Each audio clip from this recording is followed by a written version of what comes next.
I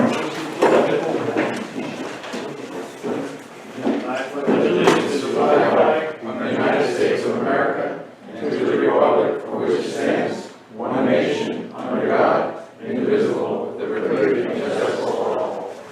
If we could remain standing and remember our men and women in the armed forces, we could remember those that I'm sure we all know someone that was affected by COVID, and the local resident Robert Hubert. Thank you.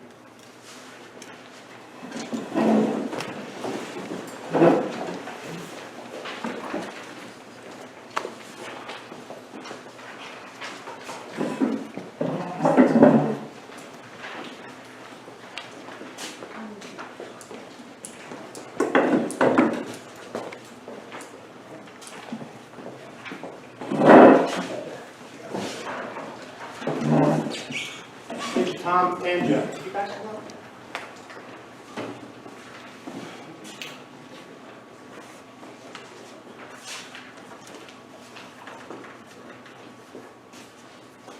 So, I doubt, I would assume everyone in this room knows these two fellas.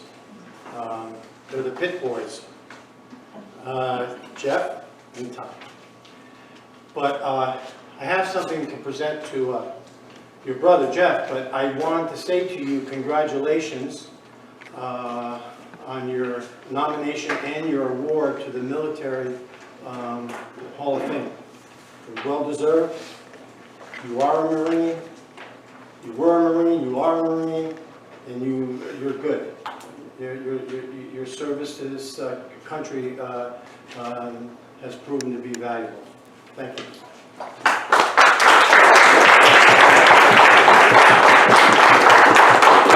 This is Jeff Pitt. I'm going to miss you coming out of 9:30 Mass because you were a staple on Main Street. Now, one of these young fellows, I hope, is going to take that up. But when I saw you, I said, good, good. 30 years in the Holland Falls Police Department as a part-timer. 30 years. I wish we had 5 more just like you. I wish.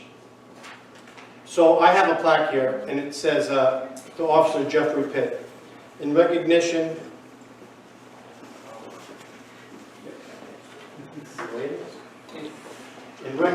and sincere appreciation of your service to the Village of Holland Falls for 30 years, we thank you for your dedication and hard work. May God bless you, a grateful community. Here you go.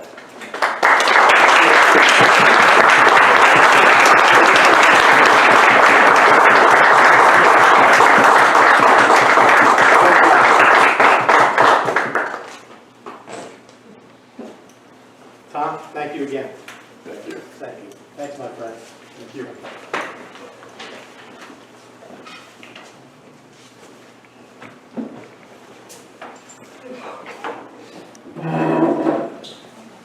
Okay.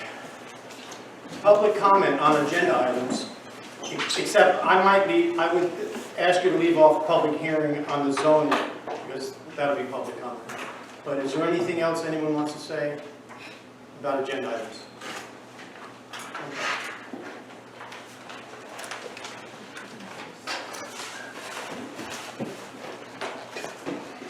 Okay. May I have a motion to approve the minutes that were taken on February 22, 2022? So moved. Is there a second? Second. All in favor? Yes. Opposed? Motion carried.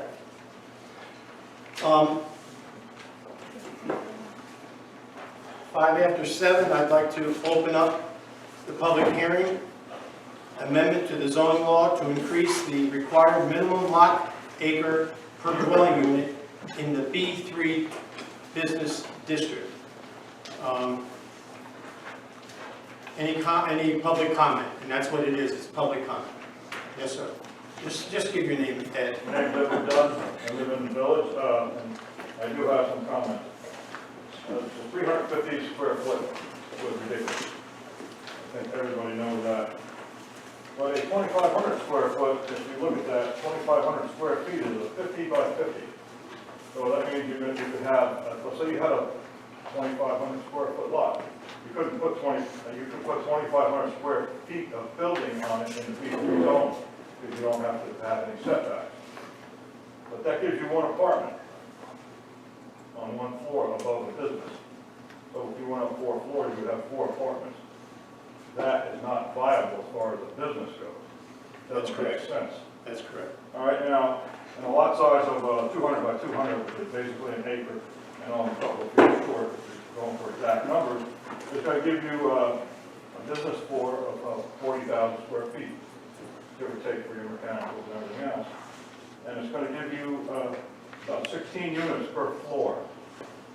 So if you go up like you would have down here in, for the hotel that's planned, you'll be able to get 78 apartments on there.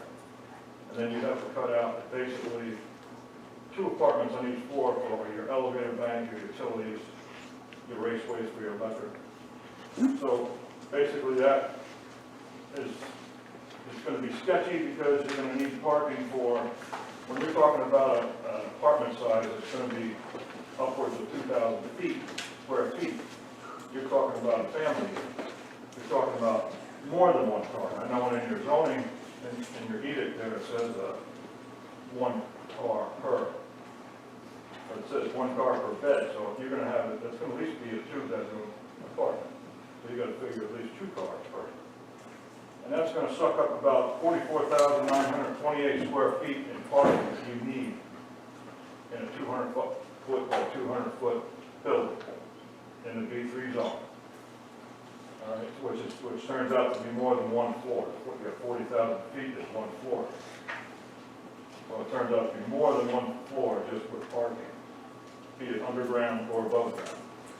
If it's above ground, it reduces the amount of apartment space you have. Okay, so once you start cutting this up, you're not going to have a lot of viability as far as renting goes. You're talking a multi-million-dollar investment, and your return on investment is not going to be there. Because you don't have adequate parking, unless you go underground, and you can go underground. But that raises the cost of the building itself. So, and if you have just families in there, it's not like having a transient type of thing like a hotel, where people come in, they pay you $200 a night or whatever it is, and then they leave.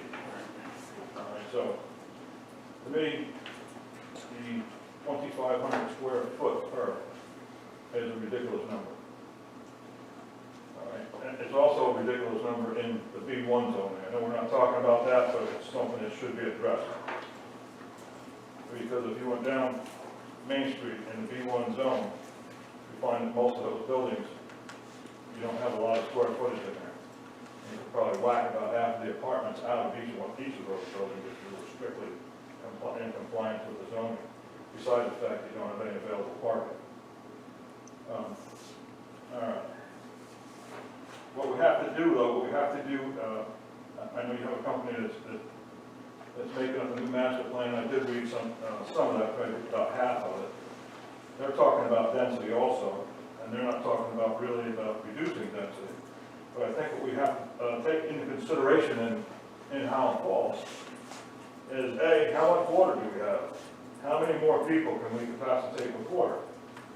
All right, so, if I wrote it down, yeah.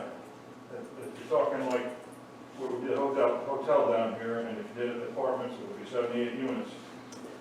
So, you're talking, that'd be like 156 people at 2 per apartment.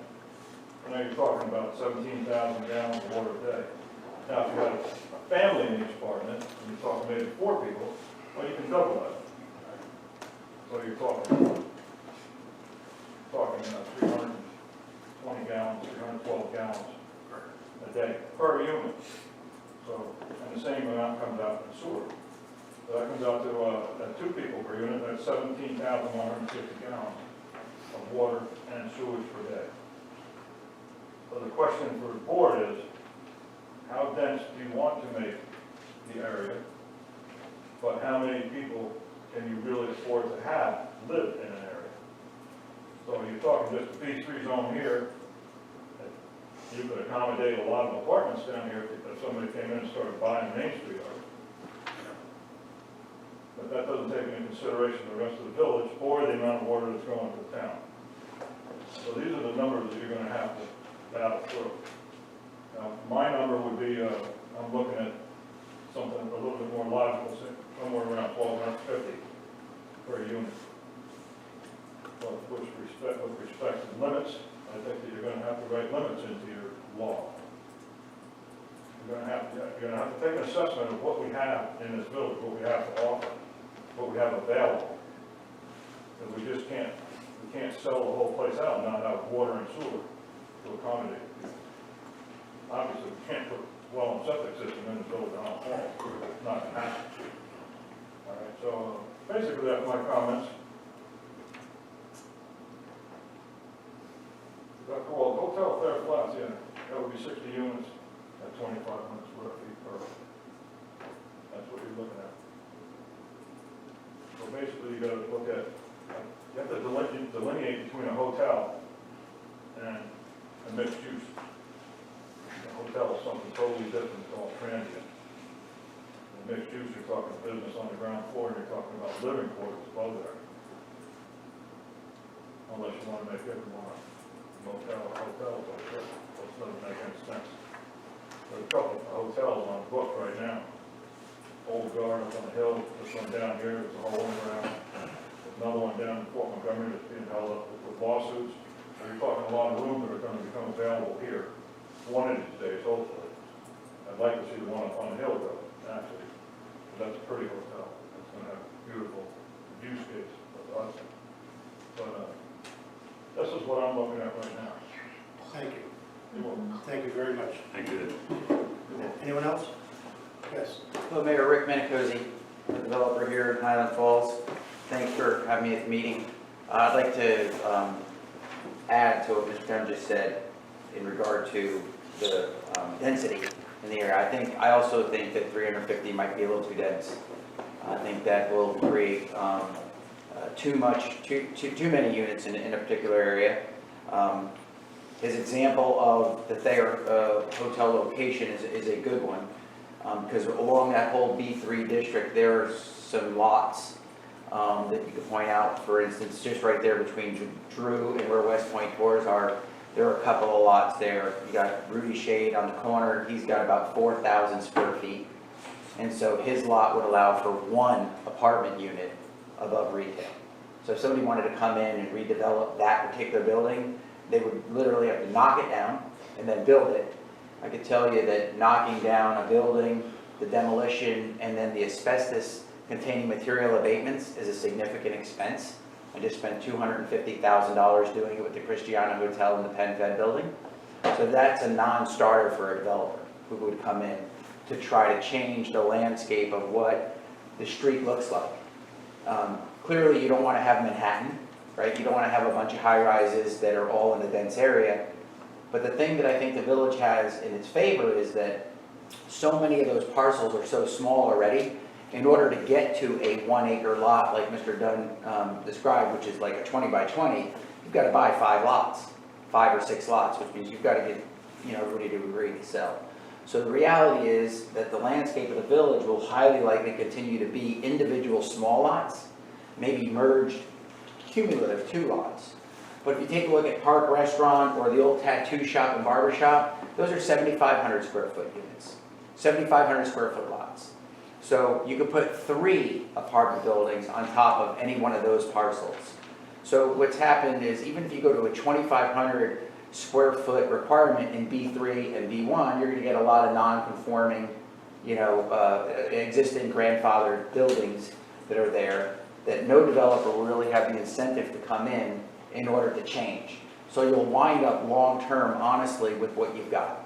You may get some folks to come in and maybe, improve a building by putting some brick on an exterior or trying to pretty it up one way or another. But as far as getting additional population living downtown, which is really what's going to create your economic stimulus, because those people are going to pour out of their streets and go to the coffee shop or go to the restaurant or go to the local jewelry store that hopefully will be in Highland Falls someday soon in order to spend their hard-earned dollars. So the other thing is that you've got in that B3 district is you've got the height restrictions now, but you really hedged nicely there with the height restrictions based on the lot size. So let's say, for instance, as Mr. Doug said, 1,250 as an example, on a lot like Rudy Shade has, you can only put 3 units, even if it was 1,250. Because he's got a 4,000 square foot lot, you can only put 3 units. He already has 3 units, right? So it's not going to change. You're going to have retail with no parking, and then you're going to have residential above it, which is the 3 units he already has, which means the landscape, from an architectural perspective, is going to remain exactly the same. So even if you were at 1,250, go down the street to where the supermarket is, or a park restaurant is, or where the tattoo shop and barber shop, those are 7,500. So if you go to 1,250, that's roughly 6 units that you could put there. Okay, so the max you could put on any one of those is 6 units. So if a lot is already 7,500 square feet, and you build a 7,500 square foot space at 6 units, you got a 1,250 square foot apartment, which is a very big 1-bedroom apartment and a nice size 2-bedroom apartment. So even at that lot size, at 1,250, the building will stay exactly the same height.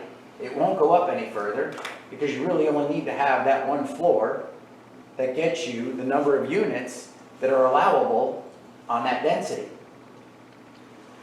And there are other properties, and so almost every single property, like, Flowers, Lily of the Flowers right here, a small little lot right down the street right from your office, small little lot. Again, probably about 5,800 square feet or something like that. You can put 4 units on top of that, so somebody were to come in and get that building and knock it down and build retail, before you can even get started, it's 4 units. So when you consider, from my personal experience, the Christiana Hotel and Penn Fed, that might be half of the overall lot over there. And I think for Coal Creek, it's a 30,000 square foot lot, so it's 15,000 square feet. So in that space, at 1,250 square feet, you can put 12 units on an entire lot. So you don't need to go high. So the concern of going up way high and getting, 9 or 10 60-foot buildings in the B3 district, it's very, very, very, very low probability of that ever happening.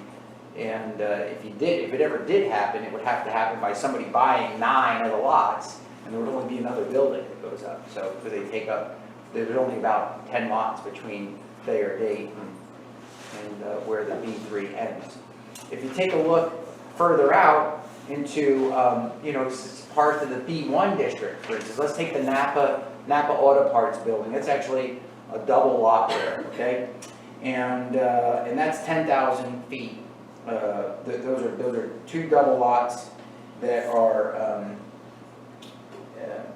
give you the exact amount there, 75 by 100. So it's actually 15,000 feet between that very, very large lot. So it's very similar on the street front to Park Restaurant and the tattoo shop and barber shop and the supermarket. There's 7,500 square feet of Main Street facing property.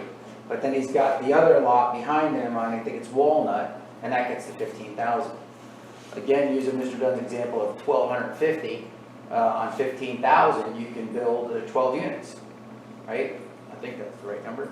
12 units. So you can build 12 units on a gigantic lot. And the lot is already 15,000 square feet. So if he went with the 90% impervious coverage on that particular lot, he could build 1 floor, 1 story, and put that many units on 1 story. So my point is that by reducing the number of acreage required per dwelling, you're not going to create automatically a bunch of high-rises in this village because of the way the plats are designed. What is a good idea, of course, is to get away from an overly eclectic deal and try to go with some sort of common theme with an architectural review board. I think that might be part of the comp plan, to potentially put in some sort of architectural review to ensure that the heritage of the village is continually maintained and that its beautiful charm in the Hudson Valley is maintained, and somebody doesn't come in and put a space building in there, like a Space Needle or something. That's a way of avoiding that, and probably something should certainly be considered. But I think I want to applaud the village board for your thoughtfulness in this, because this is a very, very important part of the future of Highland Falls, and if it's not thought out properly and it's decided on improperly, Highland Falls 50 years from now will be exactly the way it is right now, because nobody will come in and no one will develop it and no one will invest. But if thought out properly and if the proper ratio is used, you can instantaneously promote additional development. And as you know, I'm doing hopefully 3 projects here in town that are going to serve as the anchors for trying to drive tourism to Highland Falls. And I'm hopeful that upon my coattails, there's going to be other investors and other developers that want to develop some of these storefronts and make a beautiful, beautiful art gallery shop, make a beautiful jewelry shop, and all the other things that are associated in a beautiful little village. And I think that can happen. And as that happens, and as you bring people to the village, you're increasing the dollar spend and the tax generated revenue. And I'll give you an example. The condominium project that I'm proposing at 195 Main, that project is going to bring 33 jobs just on 2 retail. And I'm looking now at considering adding more retail. I'm looking at bringing it up to 7. And if I brought it up to 7, it would be 3.5x. That's over 100 jobs in town for local village people to come and get. And my 33 jobs are generating $1.5 million in wages for those 33 citizens that will come and get those jobs. And that 1.5 million then has secondary and tertiary impact in the village, because they're going to go eat at Park Restaurant and Shades and the Deli and Dunkin' Donuts and everywhere else and spend those dollars in those stores, generating more tax revenue. So it becomes a domino effect. Additionally, as far as residential improvement and getting a new type of wallet share, meaning a higher end property where you're going to bring somebody with more disposable income, more discretionary, both services and merchandise type purchasing capability, will be generated by having a higher end property, right? A property that someone's going to pay $300,000 or $400,000 for their condominium or wherever it might be. But that person's going to bring a whole lot more money to the village to spend in the village than where we might be today, right? It's going to increase the average median income and the average disposable cash of the citizens that are in the village. And that lends to a significant stimulus for your community. But also, on the development side of bringing in additional people, especially if they're school age folks, there's significant state stimulus that the village gets per student that typically outpaces the cost. And I looked at recently the enrollment and the number of teachers in the school district, and it's actually decreased over the last few years. And that decreases your state income. So to have more people of school age come to this village will actually create more dollars for the village in tax dollars, and also help with the school district. So, and promote the school district. And I know you know that already. I know you know that it's important that we increase the capabilities of our school here in Highland Falls to complement what we have going on at O'Neill. And so, as you move closer down Main Street, away from the West Point Highway, heading more towards Hacienda, right, past Napa, and all that, that's the part of the community where you really would like to see that residential growth happen in that particular section, because that's where your communities can be that then spill out into the commerce section of where your office is, Mr. Mayor, and where, the north end of Thayer Gate is, where you've got Shades and Park and all the other culinary opportunities in Highland Falls. And so I would suggest or encourage the board to consider trying to create that population growth that would be south of the West Point Highway area. Because if you look at even Mr. Copol's lot here, he's got 10,000 square feet there on his 2 lots that he has. He'd be limited to 4 units. On a 10,000 square foot lot, that's not much. I mean, if he was to put retail there and then he could only put 4 units above there, it's not, you can't even get started for that. So, anyway, I appreciate you entertaining my thoughts. I'm open to any questions if I could bring clarity or to anything that I've said, and I'm happy to do so. Next. Come on. Go ahead, Ned. No, go ahead. With regard to the B1, as the gentleman just mentioned, it's just not logical and not conducive to good development, because you have to have 2,500 square feet of land for each unit. And as he pointed out, be limited on a decent sized lot to 4 units. So in your overall thinking, I would request and suggest that consideration be given to addressing and amending the B1 if we're looking for good growth and long term. Thank you. Jim? Good evening, board. So, Mr. Dunn has some great points. I heard a lot of great points here tonight. I did some homework though. So this is generally the B3 district in the blue. The green is the center of the village. That's our B1. B1, and then down the end, again, at the south end, we got our B3. My main concern is water. How many gallons a day can our water plant produce? Right now, 800,000 gallons. 800,000. Great, fantastic. So that's the number that we know.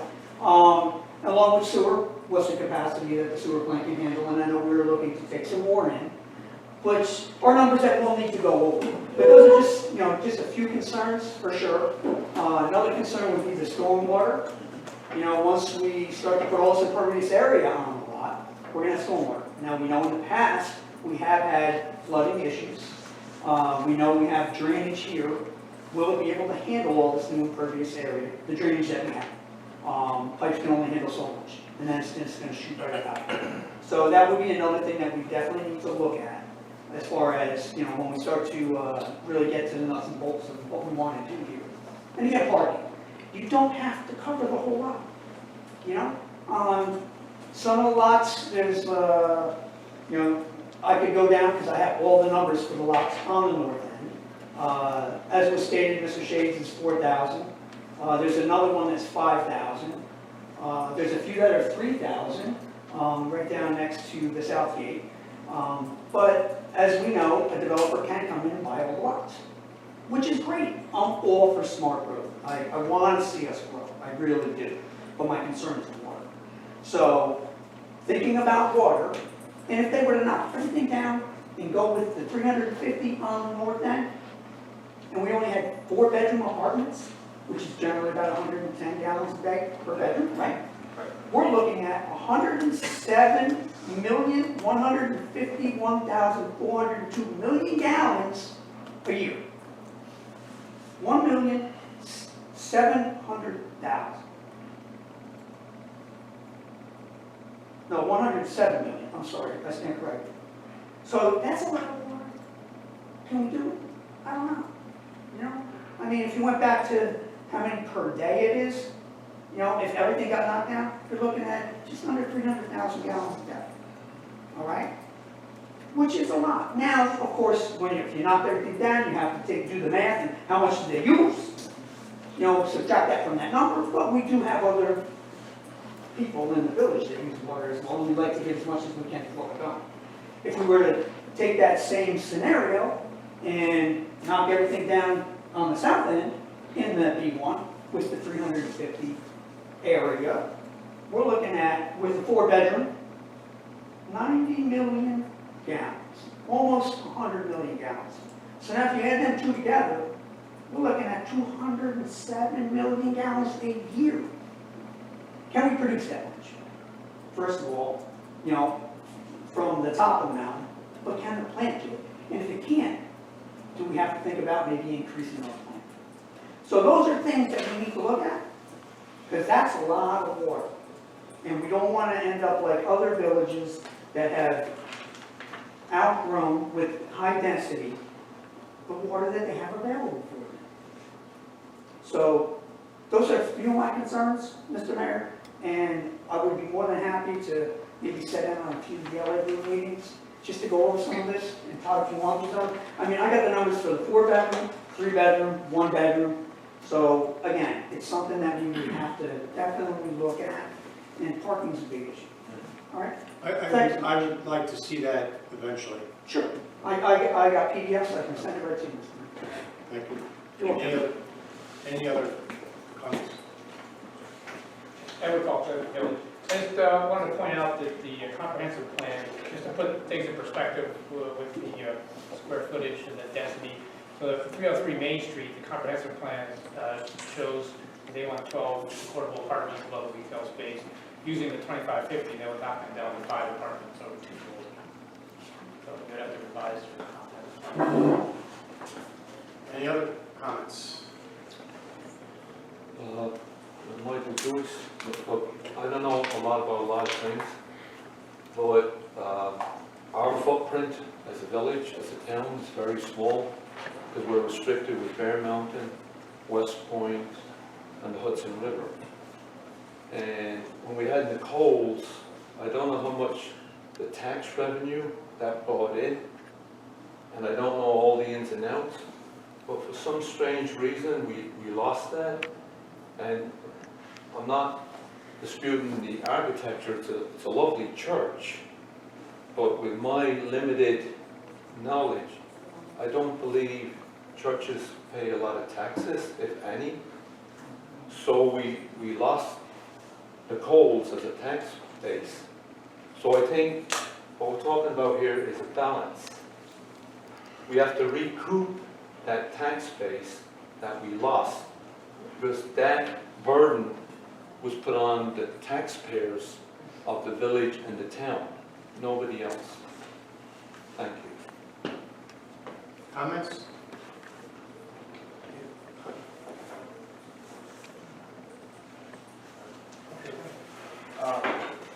I just want to comment and get it on the record. A couple of years ago, when we applied for that big grant, the $10 million grant, we had a meeting in this room, and Mr. Dunn, you were there, I was there, there was a few other people in the room that were there, and one of the big concerns that had come up was parking. And I agree that we have to look at water and sewer, because you need water and sewer, but even in some of the examples that we heard tonight, even if we put one floor on there, and there's 16 units, or there's 8 units, well, let's just go with 10 units, depending on what size we go with what square footage size. 10 units, 10 apartments, 2 people in each apartment, 2 cars for each person. That's 20 new cars. If there's a third driver in the house, it's 30 cars. There's no one building in this town for apartments that can house that much parking. So, parking is a huge issue, on top of water and sewer, which I think we could work out, depending on how it goes. And I don't think it's so much a concern, although it was a concern during the process for the hotels in town, when they had to go through their own issues and growing pains for parking, which I believe they accommodated.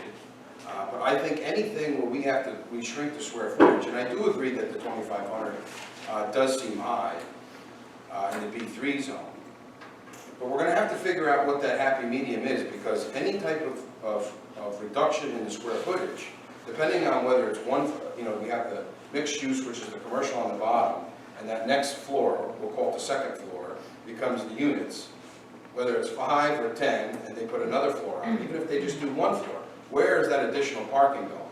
On any of the buildings that we talked about tonight, whether it be Shades, the Park, Highland Falls Market, the tattoo parlor, the barber shop next to it, Napa. There's no, and on those buildings, there is no parking if you added 10 units for apartments. There's no parking. You don't have space for 20 cars. You don't have space for 10. So I do agree, and even in the B1 area, because it was brought up in the B1 area. B1 area is even worse. It's even more condensed.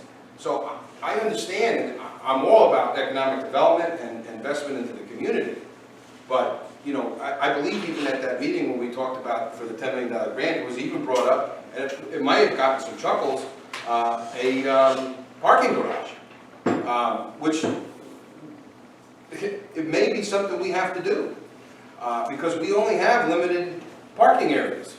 Go look at parking lot number 1 behind Town Hall. It's packed all the time. It's packed at midnight. So that means people who own apartments on Main Street, from I would say probably just past Sacred Heart, heading towards the north, south end, going south, they're parking in that lot and walking to their apartment. So eventually that's going to spill off into parking 2, which is directly across from Sacred Heart. So I'm just saying, those serious things of water and sewer are very serious to look at and make sure we have enough, but something maybe a little trivial as parking spots is going to be an issue. And it is an issue right now, it's an issue, even on side streets with single-family homes and two-family homes. It's an issue right now. So I agree that 2,500 may be high, but we must consider how we address parking for this and in the future, master plan, etc. That's just, I just want that on the record. Okay. Can I Just a say comment one on more that. thing? That was actually, yeah, thanks, Jim. I think parking is a big issue, but that was in the updated comprehensive plan. Something about 600 of parking space building that is also, we're thinking about putting up. So that seems like it's been thought out. But you're right. And, you know, the intent is for it to be more pedestrian and pedestrian friendly downtown. And by having smaller units, I think you actually attract smaller single professionals who would bike to work, who would not have cars, who would walk everywhere, or senior citizens who actually would like the convenience of being able to walk to where they need to go without the use of a car. I actually don't think that'll Yeah, happen. if you actually, if you attract bigger families and 2,500 square foot homes, then yes, you're attracting families that have multiple people who have multiple cars. I don't know if there's a difference. That's good. I'd just like Yeah. to make one more comment with respect to parking. You both were able to speak. I'm going to ask you to make it short. It's real short. Yeah, that's okay. You're taking more time than I would right now. We've Trying to talked be about polite. that before. In planning board, and then we talked at different meetings. Any one of these parking lots that we have down here can be multi-level. And even on top of that, you can put solar panels up there and use it for your charging stations for your little electronic vehicles. All right, that can be done. That's engineering, that can be done. It's not any great insurmountable object. So you can provide parking, Yeah, adequate parking. and I don't Adequately sized. No, I don't disagree with that at all. It just takes money, and it's gonna take, you know, an understanding of the board, and we have a parking problem right now. So anybody who doesn't think so doesn't do the side streets. Rick? Yes, sir, 3 things. Trustee DeSalvo, that's a great point about the parking, and that parking should definitely be considered as part of the overall thought, and I'm glad to hear that the comprehensive plan does have a allocation or a thought for 600 parking spaces, and the idea of putting it in parking B is a great idea. For my particular development, though, I would like to point out that my... Have you seen the comprehensive draft plan? No, she just said okay. that, she just said there was some sort of Okay. 600 things. Okay. Trustee Guerrero just said that. What I was saying is that in my particular development over at 195 Main, I have adequate parking on my space. So I'm not taking advantage of any of the off-street parking. I've got it in my plan, it's accommodated for, it's taken care of. So smart development, as a couple of folks have said, is really important. And the developer should be held accountable for that. In regard to the idea of getting money and costing money, because you can't just build a garage, it's not just gonna, be given to you, and you need taxable dollars. The developments that could come into town could provide significant dollars to the village. For instance, my development at 195 Main is increasing the overall annual taxes, going from $48,000 a year to over $300,000 per year, and that's on one single development. So that's an increase of $250,000 into the coffers for this sort of infrastructure projects to be able to be funded. So by bringing development dollars into the village, you're increasing the tax base, which decreases the taxes for the citizens of the village, but also gives you that infrastructure money that you need in order to get that additional smart growth for your other projects. And then the last thing that I'll say, and then I'll yield, is in regard to parking, the future is not going to require any parking. There's an incredible move to EVs and autonomous EVs, and the generation that's growing up today, if they own cars 10 years from now, I'll be surprised.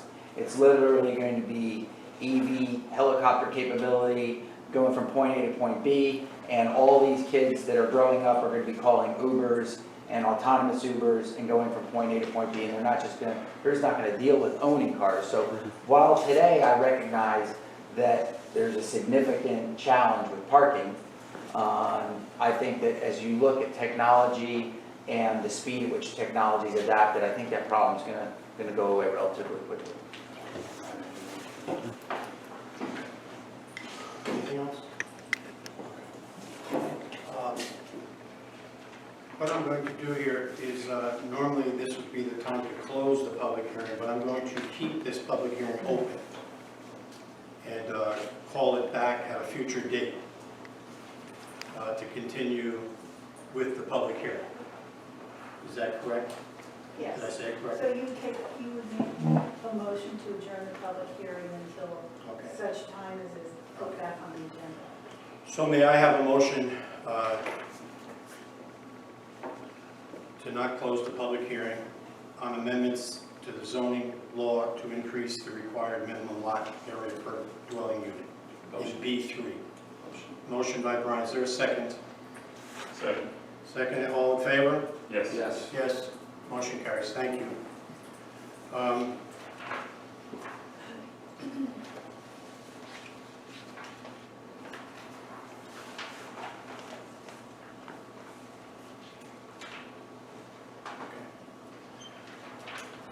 Next is a public hearing at this time on amendment to Chapter 146 of the Village of Highland Falls Code to prohibit smoking in all village parks.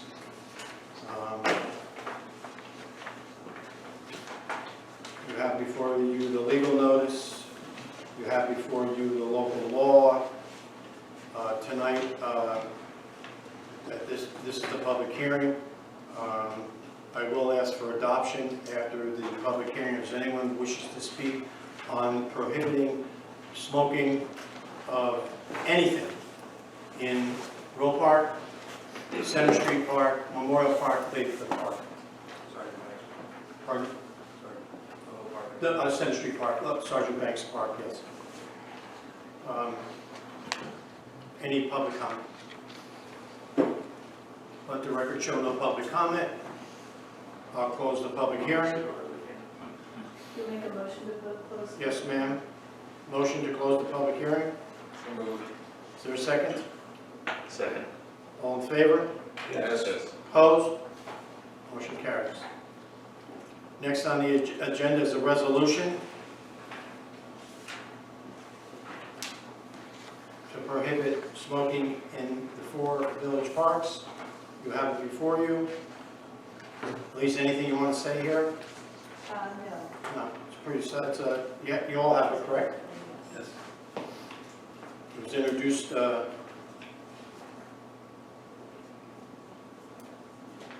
introduced on February 7th. And whereas upon public notice, public hearing, March the 7th, which is today, give the public an opportunity to speak. Whereas the Board of Trustees determines that this was a type 2 action pursuant to, what does that stand for, Elise? Seeker, it's the State Environmental Quality Review Act. Oh, no, I know the secret one, that's the NYCRR. Oh, those are the regulations. Okay. To implement Okay. seeker. Now therefore be resolved that the introductory local law title amendment to chapter 146 of the Village of Highland Falls Code to prohibit smoking in all village parks of the Village of Highland Falls be and is hereby adopted. If we do it in a minute, I need a motion and a roll call. Motion. Trustee Howard, is there a second? Second. Second, Trustee DeSalvo, may I have roll call? Trustee Guerrero, Yes. Trustee Allard, Yes. Trustee DeSalvo, Yep. Trustee Phillips, Yes. Mayor D'Onofrio. Yes. Thank you so much. Motion carries. Mr. Mayor? Yes. We are gonna put up signs though, right, to let everybody? Yes. No, Yes. no smoking except for cigars only, is that what that is? No. Including cigars. It's killing me, it's killing me. It's killing me, guys. Okay. Next, we have a resolution to introducing and setting a public hearing for the local law moratorium on land use development approvals. Now, I just want to say this, and it's related to the public hearing we had on the zoning that many of you spoke about. And I had written down, I had water, I had sewer, there was a couple things that were mentioned by someone that I didn't, I have them down now. This mistake is actually, for me anyway, has turned into be a good thing. Because now it's opened up a dialogue to straighten out some areas that maybe need to be straightened out. Probably need to be straightened out. Okay, so we're going to do a zoning analysis, not just the B3, we're going to look at the B1. Okay, I had that down, I'm glad that you said it. We are going to look at other areas, and for sure B1, along with B3. Parking, water, sewer, all the things that were talked about. You know, I know in one way or another we all agree with these words or have your own words that mean the same thing, but we need to protect the village. Now, protecting the village, which is also protecting the residents, doesn't mean we do nothing. You know, we're going to do something, but it's going to be according to what we all want. Not me, not the 5 of us. I'm going to get to that in a minute. But we need to protect the village. You know, I think, Ned, you mentioned heritage. Someone mentioned our heritage. You know, someone mentioned that. Right? That's a good point. So we're going to do a comprehensive look. Not just look, a comprehensive look. And I'll be honest with you, it's already started. We had a meeting last week. So we're going to do a comprehensive look. It's going to give us time. If we do this moratorium, it's going to give us time. I need to have a little breathing room. Not a lot. I'm not talking a year. I think I've asked for it to be 60 days. Is it correct? 60 days. With the option to extend it. Yeah. I think, and 60 doesn't start until we adopt the law. So I have this time right now that isn't being counted as part of the 60. I probably have just shy of 90. And it's going to take that amount of time. But I think we can do it in that amount of time. So what will happen during that time? Well, it gives us time to talk. It gives us time to listen. And just to look at all those things we just talked about, water, sewer, parking, and so much more.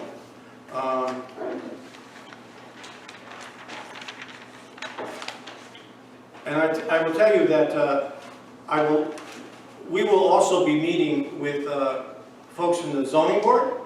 We will be meeting with folks from the planning board. We will be meeting with residents.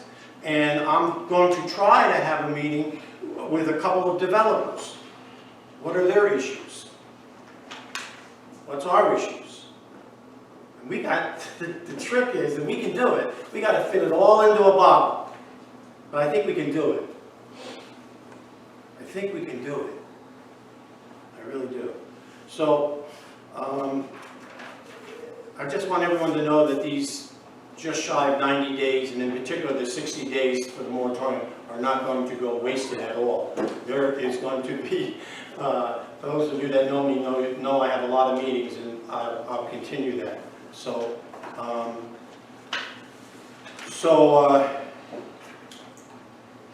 where am I on the agenda? We have to, we did the moratorium, correct? No, you have to do that resolution. Okay, so let's do the resolution. Pardon? You have it there, right? You want to take a moment to read it? But it is exactly, with a lot of legal words, it's exactly what I said. It just gives us 60 days. Now, anyone that has anything in the hopper that's been approved can continue. Well, if it's been approved, I said it's been approved. yeah, if it's been approved, you have your permits Right, and right. you can continue with your construction. That's right. This is just to set up all the Yeah, this is to set the to introduce the local law, Okay. set the public hearing. This has to be referred to the county, so some stuff has to get done. So, let's set the public hearing for the moratorium. We can do it at the next meeting. So what is the date of the next meeting? March 21. March 21, with a public hearing on a 6-month moratorium. 6 months, 60 days, I'm sorry. I apologize. And it would be here? It'd be here. Yeah, for the public hearing. I'm sorry, I said 6 months, I meant 60 days. Okay? Yeah, I'm just making the board aware, you can have your public hearing, you can keep the public hearing open, you can close the public hearing, but this has to go to the county has 30 days to respond. Okay. So these are all days that are set by other agencies that the village has to adhere by. But again, I'm going to use it as meetings. So it's good. All right?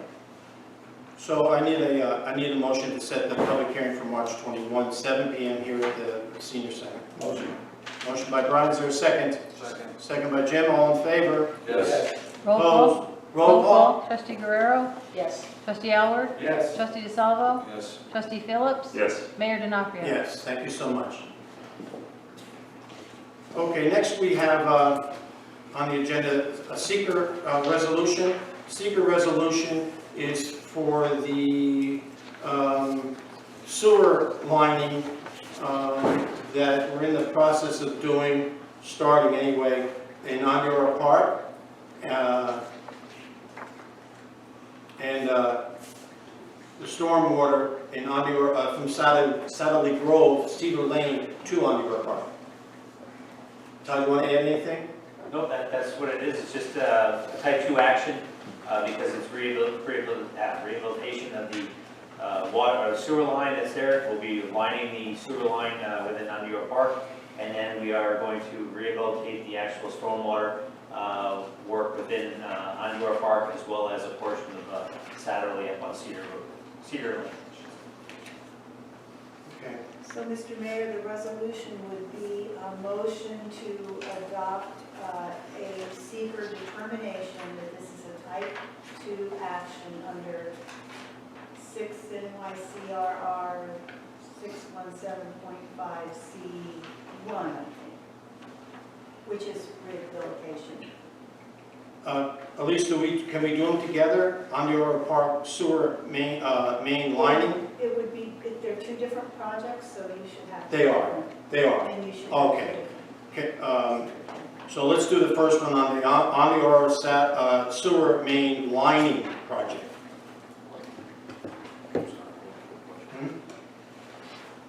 Number 12, Yes. for Ondura Park Sewer Main Lining Project. Yes. Does the project site contain or substantially contiguous to a building archaeological site for SHPO? Yes, it is, yeah. There's a listing of the sites. I can pull them up and let everybody know, but we're not going to be going onto the sites, nor are we going to be damaging any of the sites. All the sewer lining is actually relining the existing sewer lines, so we're not gonna be doing any excavation or work on properties. There's various properties, we're in the vicinity of West Point, so we're within that. I know, but I'm answering yes to that. Does that trigger them to review? No, it does not, this is type 2 action. As long as we take into consideration the actual parcels that they talk about, which are all in West Point, we're okay. Because that could be those answers. Yep, understood. Do I have a motion? Yes, so moved. That's, you second? A second, sure. Okay. Call the please. Who was motion? Mr. Howard, Oh, okay. you need roll call? I think so. Okay. Trustee Guerrero? Yes. Trustee Alward? Yes. Trustee DeSalvo? Yes. Trustee Phillips? Yes. Mayor D'Onofrio? Yes. Motion carries, thank you. The next one would be on the next one would be on the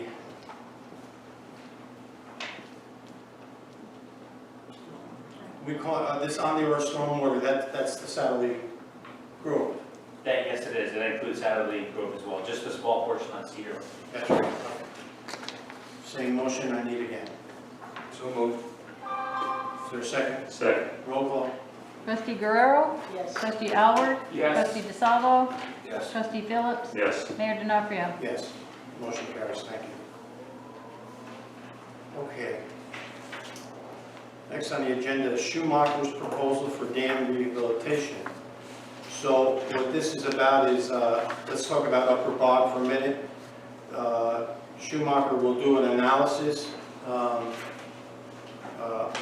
3 different elevations so that we can capture and impound more water. They should come back with 3 different evaluations, correct, Ty? That is correct. Okay. The goal would be to increase the safe yield of the reservoir Correct. so that we could meet the requirements that we have set forth in the village's agreement with the town of Highlands to provide them with additional water if needed in the future. It would also offset what was discussed before with Yeah. the development as well. Dam 2 is Lower Bog. Dam 2 is Lower Bog, and they're going to do an analysis on an upgrade to meet DEC requirements or eliminate Lower Bog. Yeah, it's actually 3 alternatives. It's take the existing dam and meet the requirements, potentially lower the existing dam to a point to meet the requirements, or eliminate the dam. And Take those other 2 options, which I've been begging for, are going to be cheaper. I believe it's probably going to be the midpoint, because when you look at eliminating dam, you have a lot of other concerns that come into play with sediment removal and whatnot, and costs start to rise there. So I think it's actually going to be lowering the height and keeping the dam as is, but making the spillway bigger to meet the regulation. So that's why we came up with that alternative. Where's I want the board to see the price here. For which one, Mayor? Well, both of them. Okay, the price for, actually, dam number 2 is the upper dam. And that's a newer dam, that's why I call it dam number 2. That price is $18,891. But it says lowering the crest of the dam. Is that, you sure it's 2? One second. Removal of dam, rehab of dam, removal of dam, lowering of crest of dam. Todd? Yep. I have let's do it this way, okay? The one I have in my hand right now says Holland Falls Dam 2, which is Lower Bog. Okay? Correct. I'm looking at, they actually also say a portion in here too, but too. You are correct, the lower bog, the price would be $36,040. Okay. And number 2, the other dam? The upper bog, which would be to increase the height of the spillway, would be $18,891. Is that for study only? It's for, it's a proposal to do these analysis. Yes. We have to do it to meet the DEC requirements. There's actually a comment that came out of the DEC. That it's the next step towards getting towards the safety, the dam safety for each of the dams. If you don't have it, they could potentially fine you per day. $37,000. It's a whole to do. Maybe a do I have a motion? We're gonna wrap these up together, on a motion to do both of these proposals, which, as you just said, have to be done, so. Do I have a motion? Make them, go ahead. Okay. No, you first. I'll make a motion. I'll second the motion, just that the board understands it's coming out of water fund. right? That's coming out of the water fund. And can I just tell you, the one on the, will probably come out of funds that are available from the town, that was given to us on dam, about, rehabilitation and whether we can increase the water supply. There was money set aside for that. So that money will come from that. The other would come from the water. Years ago, we received $90,000, which we've been holding from the town, and it was to, among other things, it was to look at ways to impound more water, thus letting Fort Montgomery, more water flow down to Fort Montgomery. So this will come out of that. Good point. Okay, so, yes, I just wanted to, the motion will say giving you authorization to sign these to proposals. sign the proposals, Okay. please. So we have a motion, we have a second.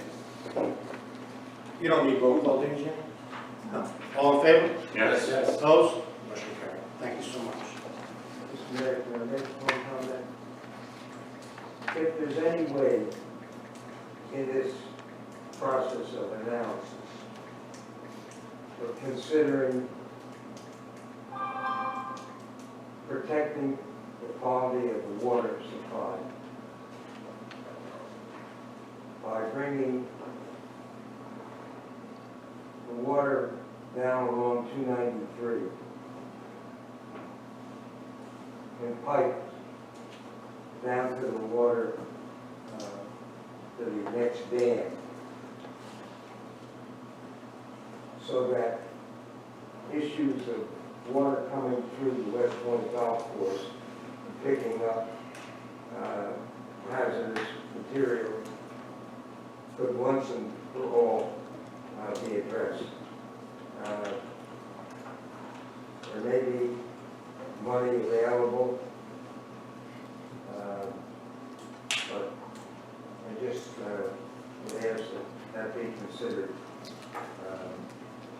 It really is a long-term issue. Thank you. Got it. You're correct. Okay, next on the agenda, you have it in your packet, I believe, the sewer line project. I'd like to have authorization to have the engineer go out for bids. And we could have bid openings April the 14th if we set this tonight. Anything, Todd, you want to add on that? I would just like to say that we would look to have, put the notice of bidders into the paper tomorrow, which would put it into the actual paper on Friday. Bid documents will be delivered on Friday to the Village Hall. They're in reproduction right now. The bid documents will then be dispersed on March 14th. The pre-bid meeting that's documented in your sheet would actually be April 4th, not April 1st. And then the actual bid opening, to give contractors a little bit more time, I believe we're looking at April 21st to be an actual bid opening.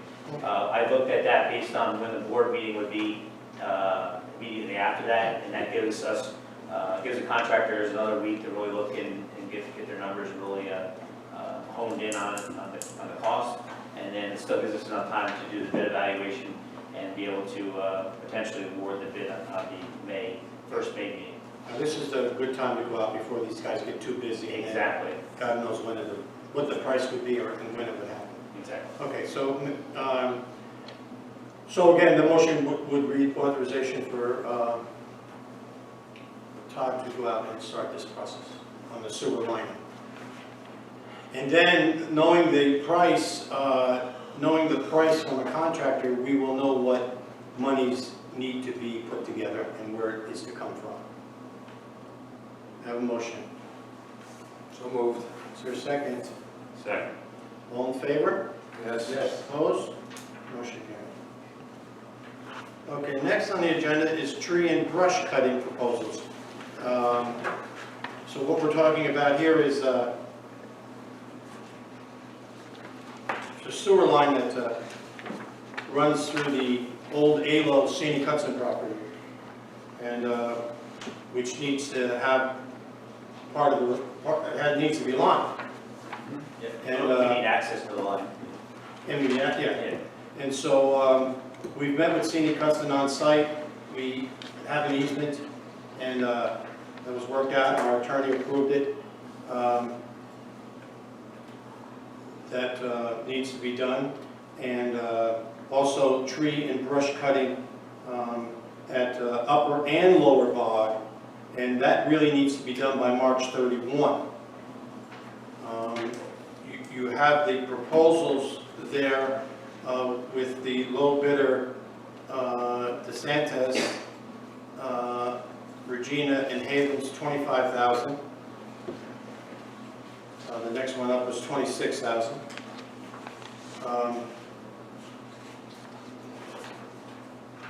You have all that with you, and the Upper and Lower Bog, Todd, is where? It's on that, the 26 that you said, that's the actual Part of cost. that. 26. So that would be for the tree cutting and brush removal, where the sewer line, our sewer line is on Scenic Hudson property, Correct. and cleaning up, according to DEC, they want it done with some trees and brush up at Upper Bog and Lower Bog. That is correct. So you have the sewer line, the sewer easement work from Regina Road to Havens Road is $25,000. And then the work up at Upper and Lower Bogs total is $26,000. So it's two separate proposals. May I have a motion, if you wish? Motion. Motion by Brian, is there a second? Second. Second by trustee Guerrero, all in favor? Yes. Yes. Opposed? Motion carried. I have one question, Tom. I know that's separate from the sewer lining. This 1.8 million for the sewer lining, that's a projected cost That's a before we pro- go that- out for bid? That is a projected cost, yes. I see, okay. Next on the agenda is, I'm looking for approval for Liscombe, McCormick, and Van Vohis for the community development money we have for this building. So what will be done in this building, we have a grant for $125,000, drop ceiling, ductwork, LED lighting, windows, patio, kitchen cabinet, countertops, is what the grant is for, the $125,000 for the county. And I'd like to have the bidding process start. Anything you want to add, Todd? No, that's it. What we need to do is have this executed so that Liscombe McCormick Divorce can modify the plans that we already have done for the drop ceiling and everything to add the paver patio out back, as well as the work within the kitchen area. That should take, if approved tonight, that should take about 2 weeks.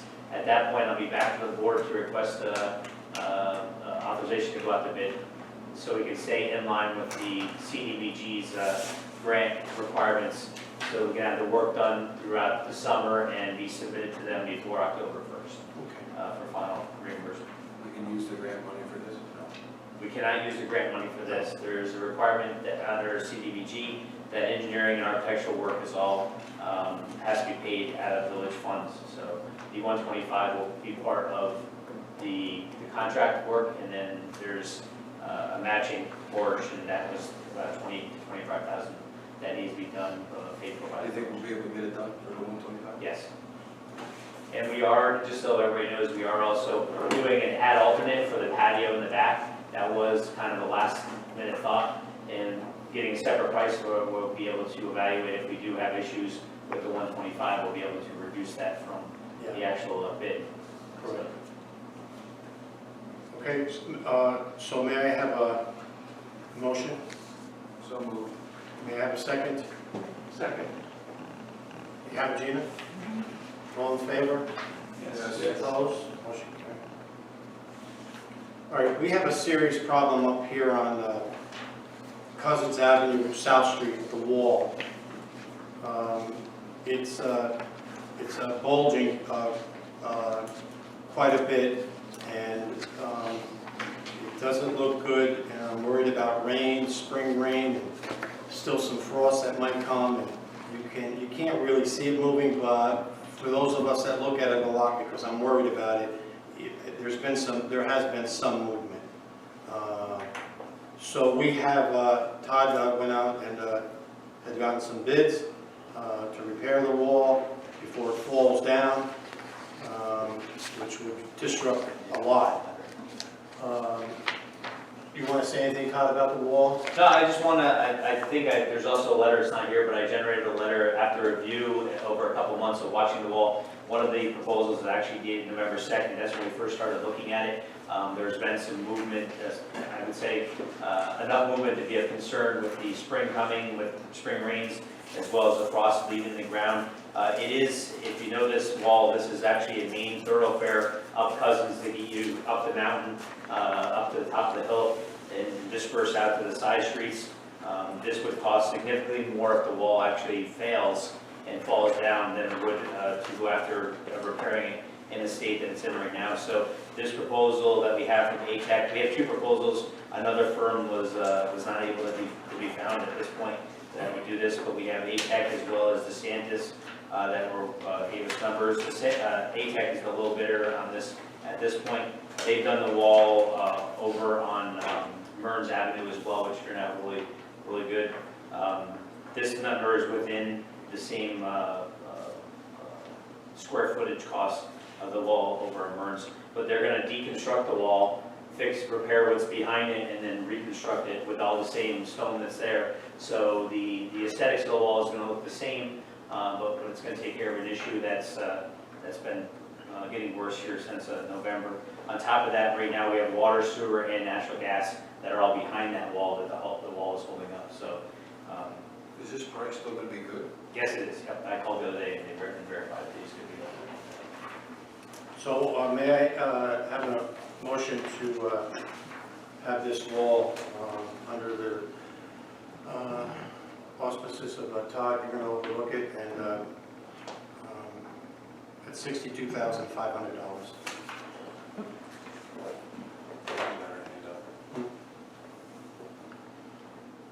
The treasurer has recommended that you motion to surplus $75,000 out of surplus in order to cover these costs for the wall and the engineering. Correct. So the motion could read that we move forward, we're repairing this particular wall, and the money come out of surplus. Specifically, he said the dollar amount of $75,000 Yeah, to be shown in your minutes that you're approving that to do this project. thank you. Is there a motion? Motion. Is there a second? Second. And roll call. Trustee Guerrero? Yes. Trustee Elward? Yes. Trustee DeSalvo? Yes. Trustee Phillips? Yes. Mayor Denofrio? Yes, motion carries. Thank you. That's a serious problem up there. I'm sure some of you haven't seen it, but now when you go up there and look at it tomorrow, you're going to say, yeah, I can see it. Okay. Nick, I'm sorry, you're the last on the agenda. All right. All right? Stand up, my friend. This is Nicholas Jones. Nicholas Jones. Sounds like a movie actor.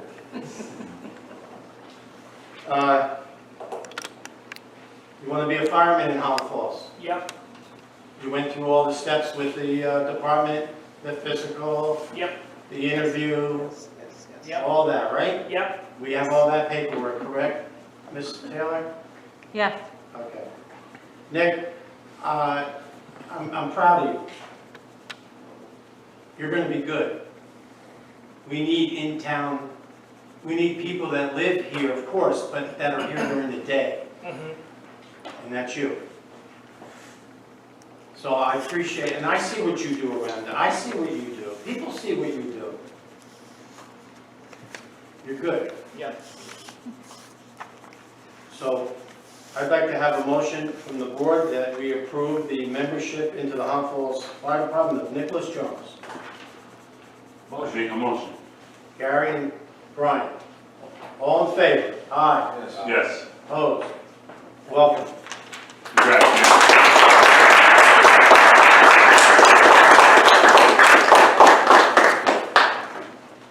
See, it was worth the wait, right? right? Yeah.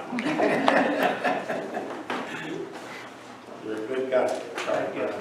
Okay, I have bills and claims for fiscal year 2021 and 2022 of $137,609.72. May I have a motion to pay the bills and claims? Motion by, I'm sorry, Jim, is there a second? Gary, all in favor? Yes. Yes. Opposed? Motion carries. Okay, I'm going to be short here, let's see.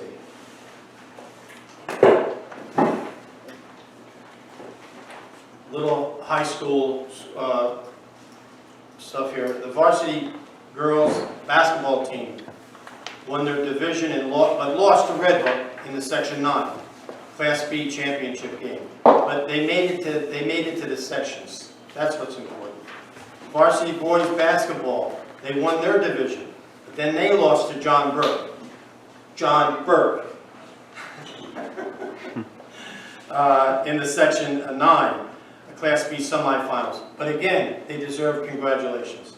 2 track team members, Evan Masick and Jaden Sprain, competed at the States this past weekend and did very well. Varsity cheerleaders went to the station championship in Rochester on Saturday and did very well. They had, they did not win though, but they went. I think that was the first time, maybe? It was the, yes, Okay. it was the first time. Okay. Okay, so then this weekend, O'Neill plays the Addams Family. What is that, the Addams Family? That's a play. Oh, I'm sorry. There's a, it's a. I knew that. I wanted to see if you all knew it. It's a school play. Okay, so that's this Friday, Saturday, and Sunday. It's down at the high school, correct? Yep. Okay, that's good stuff. Our young men and women, young men and young women, they at this small little high school do very well all the time. Okay. Listen, I'm going to talk about Ukraine, not for less than a minute. But what I'm not going to talk about is Putin. I'm not going to talk about Putin. I'm not even going to talk about Washington, D.C. I'm going to talk about the suffering. I'm not really going to talk about it, I'm going to mention it. It's, you can't, even if you're not a news junkie like I am, you can't help but see it. The suffering, it's real, it's horrible. I see babies, I see kids, I see old people with canes and can hardly walk. I don't know how they're doing it. I just don't, I don't know how they're doing it. If you don't get a tear in your eye, then I don't know. I don't know. I do. So there's no words. There's no words.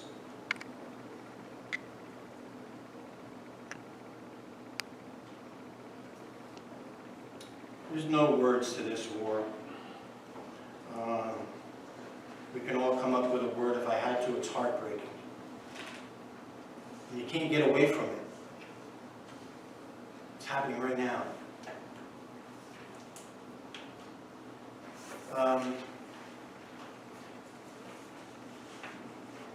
The village, as many of you have seen, has hung the Ukrainian flag. It will stay up.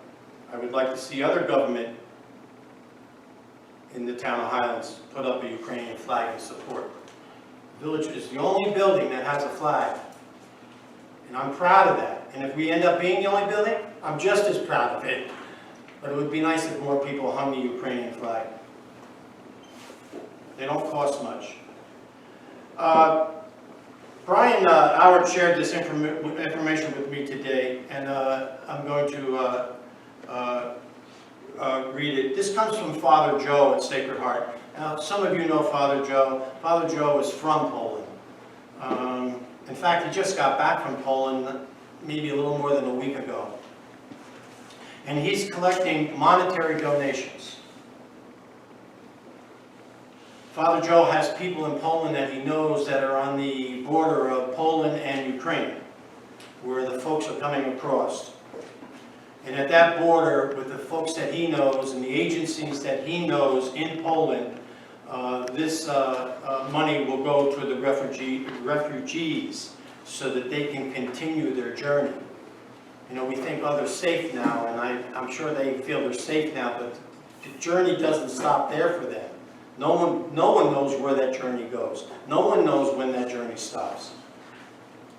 So this money that people hopefully will donate to the church down here will all go to the refugees that are crossing the border from Ukraine into Poland. If you want to make a donation, you just go to the rectory. Monday, Tuesday, Wednesday, Friday, 9:30 to 4. So during the day. Thursday. I- Monday, Tuesday, Wednesday, Thursday, not Friday. Plan is going to be Thursday. Okay, Monday, Tuesday, Wednesday, if you want to make a monetary donation, please go by the rectory next to Sacred Heart Church. Knock on the door, someone will be there, and your donation will end up going to Poland and then to Ukrainians, okay? That's it. Sorry. I'll be short too, this is a long meeting. And people have come up to me actually, and they want to convey their appreciation for us hanging the Ukrainian flag in front of the village hall, Thank you. and that in support of Ukraine. But we're also, what we're supporting is that it's a symbol that we're against all forms of tyranny and any assault on democracy. It's also a symbol that we are against bullies in all forms. The last thing is that the budget talks are ongoing. There's another meeting on Saturday. We have a meeting this Saturday, right? And another one on Saturday. So I encourage people to please come and attend and get involved. You can ask for the draft of the budget, proposal. And you can ask for any paperwork to review, to include the two versions of the refunding bonds that we just sent out. Just ask questions, be part of the conversation, don't get intimidated by the numbers. I think there's no stupid question. This year, we're projected to spend $8 million of your money. So you should get involved. And for clarification, again, that $8 million, the 7.4 from last year, which we may be going over, that adopted budget, it's not, of course, it doesn't come all from levied taxes, but it comes in, all of it comes from your pockets. You know, in the form of a sewer bill, in the form of a water bill, in the form of a sales tax that New York State gives us for you, the village residents. So all of those is your money. So be involved and ask questions. All right? No, I think you both said what I was going to say. That's fine. Just a quick couple of things. Daylight savings time is coming up, March 13th, right? That Sunday, we lose an hour of sleep. So, and there's quite a bit of accidents that go on because you lose that hour of sleep. Your body's got used to it, and people do have quite a bit of accidents. So it's just, they kind of say go to bed an hour earlier, just to make it, your body used to that 7 or 8 hour sleep or whatever the case is. I can't I'll sleep go an that hour later. Yeah, there you go. I can't sleep that long. My body's killing me. St. Patty's Day is coming up, so happy St. Patty's Day, everybody.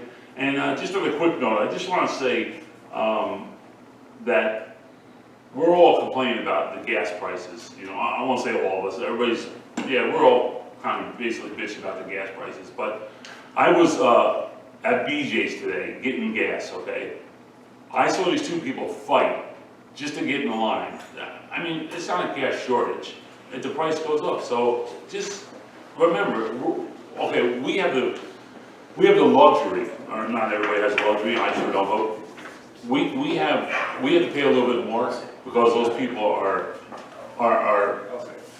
being treated like garbage. And it's a shame that war is, and hopefully our government does something better and we get our oil differently, that we're not paying, I don't know, what are we paying?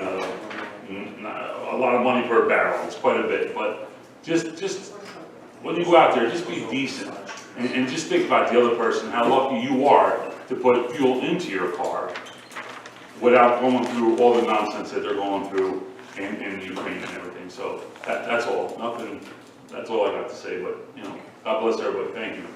St. Patrick's Day Parade. Oh, yes, go ahead, you had something to say, Brian, I knew you did. No, Go I ahead. know I did. It's gonna start at 2 o'clock Saturday, Memorial Park, and they're gonna have a drive around. It won't be a parade down Main Street. It's going to be what he did the last 2 years because of COVID, drive around the side streets. Yeah. You'll hear it coming. Jim? I just wanted to make a couple more comments about the public hearing we had tonight, and just re-emphasize some of my comments. I didn't comment on any projects that are potentially going on now for apartments. But while we're on that topic, commercial investments, or commercial investors, follow this little thing called ROI, return on investment, right? So those investors are always going to look out for either the folks that are investing with them or their own wallets. So it's important that while we go through the process, that we have to look at it not only to solve the economic development that we want to bring here, but that we also can maintain a quality of life. And that was why I made my comments about the square footage size. That being said, there are commercial properties right now, and I wish Mr. Coppola was still here. There are commercial properties right now that when I hear folks saying, we're going to generate X amount of dollars in property taxes, there are commercial properties right now that are on Main Street that continually ask for reduction in their tax base. The school deals with it. When I sat on the school board, I worked with Mr. Coppola. They were called certiorari proceedings. And there's little to nothing municipalities can do. Little or to nothing of what municipalities can do. So even if, and I say this just as more education, not an attack on any type of investment. But just let's be careful on how we say that and the red capes that we wear, because most of those commercial parcels come in and ask for reduction. Now it's not like the property owner. So if my house is worth $300,000 and I say, hey, I think it's really worth $280,000, and you get a $20,000 reduction, we're talking hundreds of thousands, especially in a market that's up. Everybody's house is up. I do mortgages for a living. Everybody's value is going up. Rush on taking out cash from your property because it's going up so high. And we actually have reductions in commercial properties in the tune of hundreds of thousands of dollars. So like Mr. Joyce said about losing Nicole's, yes, we did lose. I think it was like $25,000 total a year, 25 to 35 total. That's a lot of money. And that's broken up between school, village, and town. Yes, it's a loss, but we do have properties now that do ask for those reductions, and they're entitled to by law. I'm not saying, that doesn't make them bad people. It's completely legal. Why did that investor walk away? I don't If know. you say an investor I don't know. I'm worries just, about himself and other people, why did he walk away? He just walked away. don't from know. the property. I'm just making a comment that Well, so am I. people do ask, these commercial investors on commercial properties do ask for reduction in taxes, and it happens a lot. Ms. Taylor can tell you that we do lose a lot during the course of the year. So I understand that, appreciate the investment, but there's a lot more to it than red capes. You have to incentivize businesses to come in. That's part of the progress. You have to give them incentives. So I don't, that's not necessarily a bad thing. It's built into the system so that the right people come in and we don't stay as we are. Okay, I'm gonna, I can comment on that too, but I'm just going to go back and forth. Just based on a couple of things that were said during the meeting, sir. Mr. Cobalt talked about piping. So this is something that Tosh should just definitely look at if we're going to go that route. I brought it up in the past, a few administrations ago. There's a stream there, and if we pipe that water, it shouldn't, I think Mr. Cobalt said go to the blue dam. I call it the blue dam. That's a holding dam. It's not going to matter if you pipe it to there, because you're still in the same. It's still going to be surface water. Right, you're still in that same holding section, so the pipe would have to go all the way to the plant. With that being said, is there enough water and what hoops we're gonna have to jump through based on that being a trout stream, I believe it's a deep stream. So it's things that Todd should look at, for sure. And as far as raising the dam, great idea, love it. Lowering the other one, the spillway, all cost saving things. When we raised the big dam though, when we did that dam in the past, we used millings for the road. And I would hope that if we're gonna raise the dam, because the water comes up to that level now, that road level, I think we should probably look at those new millings, those old millings now, and just make sure nothing will leach out, especially if we're gonna cover it, and how we would address the road there. Thanks a lot. Take a motion to adjourn. So moved. Second.